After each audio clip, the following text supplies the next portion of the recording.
लोकशाहीचं मंदिर समजल्या जाणाऱ्या विधिमंडळ परिसरात गुरुवारी रात्री जितेंद्र आव्हाड यांचे कार्यकर्ते आणि गोपीचंद पडळकर जे की आमदार आहेत भारतीय जनता पक्षाचे त्यांच्या कार्यकर्त्यांमध्ये तुफान राडा झाला. यामध्ये गोपीचंद पडळकर यांचा कार्यकर्ता ऋषिकेश टकले यांनी जितेंद्र आव्हाड यांच्या कार्यकर्ता नितीन देशमुख यांना मारहाण केलेली आहे. या प्रकरणी नेमका कायदा काय सांगतो, जर या प्रकरणामध्ये दोषी आढळले तर त्यांच्यावरती काय कारवाई होऊ शकते, हे जाणून घेण्यासाठी आपण आलेलो आहोत ॲडव्होकेट मिलिंद पवार सर यांच्याकडं.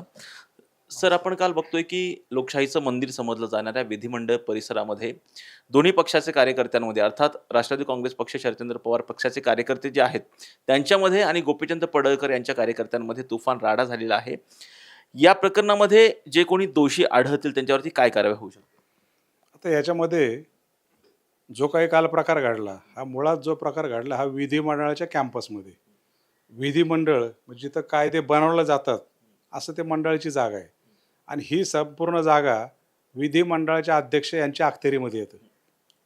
ती जागा काही सार्वजनिक जागा नाही, ती सरकारी जागा आहे. आणि म्हणून त्याच्यावर पूर्ण कंट्रोल विधिमंडळाच्या अध्यक्षांचा असतो. आता त्यांच्या प्रिमायसेसमध्ये म्हणजे विधिमंडळाच्या कॅम्पसमध्ये एंट्री कोणाला द्यायची, प्रवेश कुणी करायचा, ह्याचे सगळे नियम ठरलेले असतात. साध्या माणसाला जायचं असेल तर त्याला पास घ्यावा लागतो. पास घेण्यासाठी संबंधित आमदारांची शिफारस लागते, त्याशिवाय पास मिळत नाही. कोणाला उद्या मलाही वाटलं जायचं तर मी जाऊ शकत नाही, शिफारस घेतल्याशिवाय एंट्री करता येत नाही. आणि मग अशी परिस्थिती असताना जर ह्या प्रिमायसेसमध्ये काही लोक जाऊन तिथं हाणामाऱ्या भानगडी काही करत असतील तर याची पूर्ण दखल घेण्याचा अधिकार विधिमंडळाच्या अध्यक्षांचा आहे. आता यामध्ये असं होईल की काल जो काही प्रकार घडला, विधिमंडळाच्या अध्यक्षांच्या समोर झालेल्या प्रकाराची संपूर्ण माहिती पोचली असणार. त्याप्रमाणे संबंधित अधिकारी विधिमंडळांच्या अखत्यारीतल्या अध्यक्षांच्या अखत्यारीतले जे काही अधिकारी असतील त्यांना पूर्ण प्रकार तो CCTVद्वारे चेक करायला लावतील. ॲक्च्युअल प्रकार काय घडला, कुणी चिथावणी दिली, मारामारी काय झाली, फक्त धाराधारी झाली, ढकलाढकली झाली, शिवीगाळ झाली का कोणाच्या हातामध्ये कुठलं हत्यार होतं, त्याप्रमाणे जनरली हे सगळे कलमं लागतात. पण कालचा प्रकार जर पाहिला तर ही फक्त लाथाबुक्या आणि एकमेकाला ठोसे म्हणजे फाईट्स मारणं असा प्रकार दिसतोय. मग असे जर कलम असतील तर विधिमंडळाचे अध्यक्ष त्यांचे संबंधित प्राकृतिक कोणी अधिकारी असतात त्यांच्या वतीने संबंधित पोलीस स्टेशनला, कारण विधिमंडळ जरी असलं तरी ते कुठल्या तरी पोलीस स्टेशनच्या अंडर असतं, ह्यांची सेपरेट सिक्युरिटी असणार, पण दखल घेण्यासाठी सेपरेट एक पोलीस स्टेशन त्या त्या भागामध्ये असतं. त्या भागातल्या पोलिसांना इन्फॉर्म करायला लागतं. काल इन्फॉर्मेशन गेली पण असेल, स्टेशन डायरीला तशी एंट्री पण झाली असेल, पण झालेल्या प्रकारची फिर्याद द्यायची कोणी? विधिमंडळ अध्यक्ष ज्यांना डायरेक्शन देतील, संबंधित विधिमंडळातले अधिकारी सचिव पदावर असतील, रजिस्ट्रार काय आता ते पदं असतील, त्याप्रमाणे त्याला अधिकृत करून पोलीस स्टेशनला विधिमंडळाच्या वतीने ती फिर्याद द्यायला लागेल. आणि ही फिर्याद दिल्यानंतर म्हणजे फिर्याद अशी असणार की विधिमंडळाच्या आवारामध्ये ह्या वेळेला ह्या अशा अशा वेळेला ह्या काही लोकांनी अनाधिकृतपणे तिथं प्रवेश करून एकमेकाला लाथाबुक्कीने हाणीमार केली आणि हा सगळा CCTVमध्ये प्रकार दिसून आला आहे. आणि म्हणून आमची त्यांच्याविरुद्ध कायदेशीर फिर्याद आहे. आता हां सर, या पद्धतीने तुम्ही जसं सांगितलं की अनधिकृतपणे प्रवेश केला असेल तर अशा पद्धतीने फिर्याद देऊन त्यांच्यावरती कारवाई होऊ शकते. जर अधिकृतरित्या त्यांनी परमिशन घेऊन जर त्या ठिकाणी जर प्रवेश मिळवलेला असेल तर कशा पद्धतीने कारवाई होऊ शकते? हां, मग मी तेच सांगितलं आता की FIR अशीच दाखल होणार. अनधिकृतपणे जर प्रवेश केला असेल तर त्या प्रकारची चौकशी होईल. रीतसर कोणाचा पास घेऊन आले असेल तर तसा तपास सुरू होईल.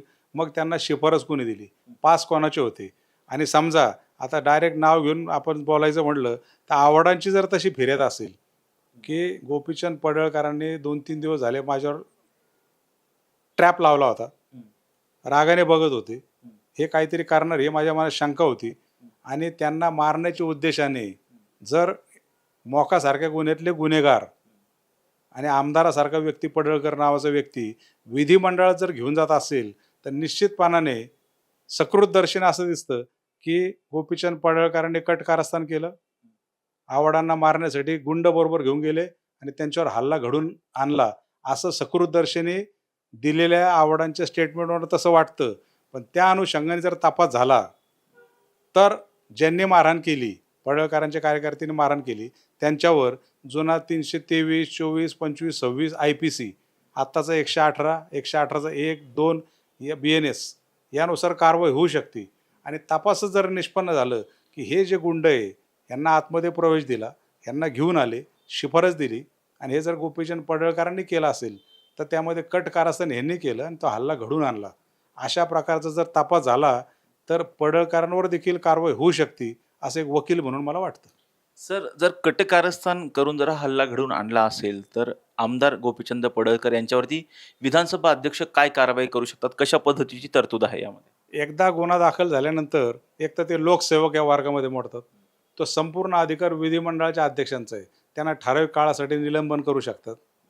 2 महिने, 3 महिने, 15 दिवस. काय शिक्षा द्यायची हा विधिमंडळाचा अध्यक्षांचा अधिकार आहे. पोलीस स्टेशनला FIR दाखल होणं, गुन्हा दाखल होणं आणि त्या अनुषंगाने तपास होणं हा एक भाग झाला. समजा रीतसर गुन्हा दाखल झाला तर त्या गुन्ह्याचा तपास होणार. पोलिसांना ज्यांना ज्यांना योग्य वाटेल त्यांना अटक करणार आणि त्यांच्या विरोधात दोषारोप पत्र पाठवतील. संबंधित ज्युरिडिक्शनमध्ये न्यायालय जे असेल त्या न्यायालयामध्ये चार्जशीट जाईल आणि भविष्यात त्यांचा खटला तिथं चालेल. आणि गोपीचंद पडळकरांना त्या केसमध्ये जर त्या CRमध्ये 120B ज्याला म्हणतो आपण कॉन्स्पिरसी, कट कारस्थान केलं, त्यात जर त्यांना आरोपी केलं तर त्यांच्या विरोधात देखील दोषारोप पत्र जाईल आणि त्या संबंधित न्यायालयामध्ये तो खटला चालेल. त्यात जर ते दोषी झाले भविष्यात तर त्यावेळची कारवाई. पण आत्ता ह्या स्टेजला जुजबी कुठली कारवाई करायची असेल तर तो पूर्ण विधिमंडळ अध्यक्षांचा अधिकार आहे. त्याप्रमाणे ते कारवाई करतील. हे सगळं सिद्ध झालं तर. सर, या प्रकरणी जर पाहिलं तर जितेंद्र आव्हाड यांच्या कार्यकर्त्यांना सुद्धा ताब्यात घेतलेलं आहे. खरं तर एकमेकांच्या विरोधात अपोजिट तक्रार दिल्याच्या नंतर एकमेकांवरती अशी कारवाई होऊ शकते का? नाही, जनरली आता अशा केसेसमध्ये हेच घडतं की त्याला म्हणतात काउंटर कंप्लेंट, की त्यांनी आम्हाला मारहाण केली. आपण म्हणणार की समोरचे म्हणणार ह्यांनी आम्हाला मारहाण केली. म्हणजे दोन्ही ग्रुपच्या 2 फिर्यादी होतात. दोन्ही एकमेकांच्या विरोधात फिर्याद देतात आणि मग यामध्ये पोलिसांचं कसब असतं की तपास करायचा. ॲक्च्युअल सुरुवात कोणी केली त्याप्रमाणे तपास व्हायला लागेल आणि मग त्याला काउंटर कंप्लेंट म्हणतात. दोघांचा तपास होणार, दोघांची चार्जशीट जाणार. जी कारवाई समोरच्या पार्टीवर झाली तीच कारवाई ह्या पार्टीवर देखील होणार. हा कायद्याचा सगळा प्रकार आहे सगळा. सर, गुन्हेगार यामध्ये मारहाणीमध्ये दोषी आढळले तर किती म्हणजे वर्षांची वगैरे शिक्षा असते? आता त्यामध्ये मारहाणीचे कलम लावले तर मॅक्झिमम पनिशमेंट त्याला 3 वर्षे, जास्तीत जास्त 6 वर्षापर्यंत आहे. ती 118 BNS लावला आता BNS आहे म्हणून तो बेलेबल ऑफेन्स आहे. गुन्हा दाखल झाल्यानंतर संबंधित आरोपींना पोलिसांना नोटीस द्यावी लागते की तुमच्या विरोधात असा असा गुन्हा दाखल झाला आहे, तुम्ही तपासकामी या.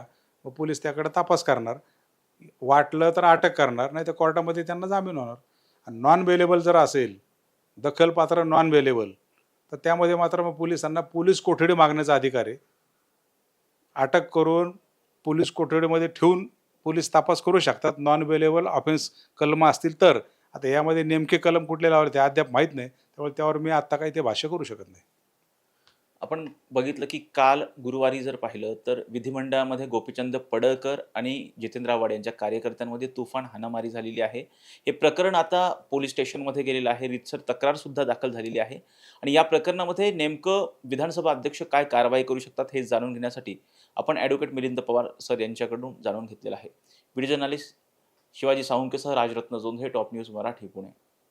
घ्या परदेशात भरारी, तेही सर्वसामान्यांना परवडणारी. 1 रुपया भरा आणि थायलंडमध्ये फिरा. सचिन इंटरनॅशनल घेऊन आले आहेत जगातली सर्वात स्वस्त परदेश टूर. पूर्ण 5 दिवसांचं पॅकेज आता फक्त 32,999 रुपयांमध्ये. पॅकेजमध्ये विमान प्रवास, हॉटेल, ब्रेकफास्ट, ट्रान्सपोर्ट आणि प्रेक्षणीय स्थळे. सचिन इंटरनॅशनल 18 वर्षांपासून पर्यटन क्षेत्रातील एक विश्वसनीय नाव. सचिन इंटरनॅशनल सोबत मनसोक्त फिरा. संपर्क 7767989898.